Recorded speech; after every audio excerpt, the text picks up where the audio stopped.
long term. That's the grim warning tonight from the Environment Agency, as it says it will consider flood defences to protect a small village in East Yorkshire, but only for the next 30 years. There are fears that Kilnsea could end up underwater if more isn't done to tackle coastal erosion.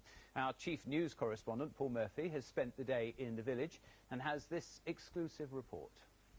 What everyone realises is that time is running out for this fragile landscape. Rising sea levels mean the village of Kilnsea and the Spurn Peninsula are increasingly vulnerable. Campaigners for flood protection in Kilnsea have won a partial victory. The Environment Agency has said it will help protect them, but only for a 30-year period, and only if villagers help with the funding. It's pleasing that, you know, they are going to help us in some way.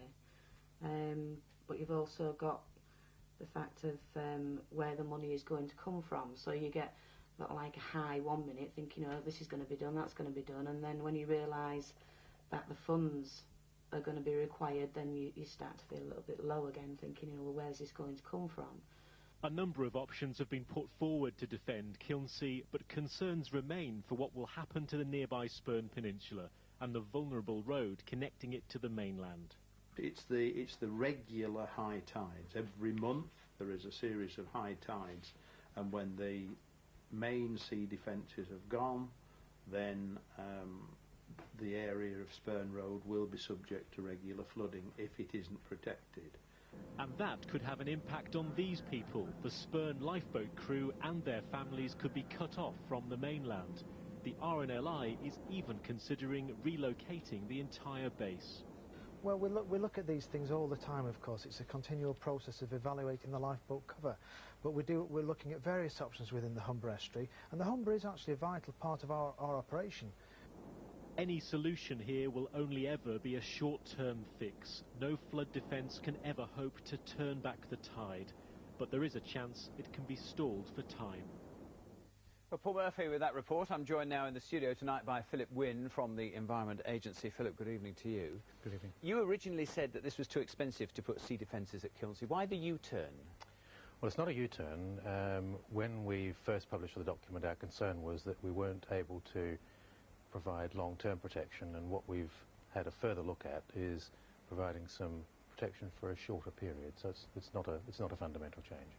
But it's not a long-term guarantee. No, unfortunately it's not. We believe that ultimately, particularly the erosion on the east coast is too great and will beat us. So we can do some work. That's quite strong words, isn't it? I mean, you're going to be beaten on this one, are you? Unfortunately, yes. The rate of erosion along this length of coastline is about 2 metres a year.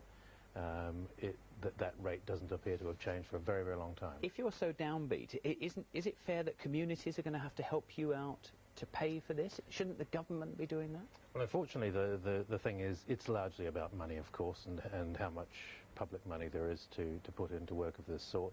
And that's always been the concern, that it's unfortunately it's a small group of houses, a small number of people, and the justification is rather difficult. Let's be honest, it's quite possible that Spurn and the lifeboat station will be cut off before very long.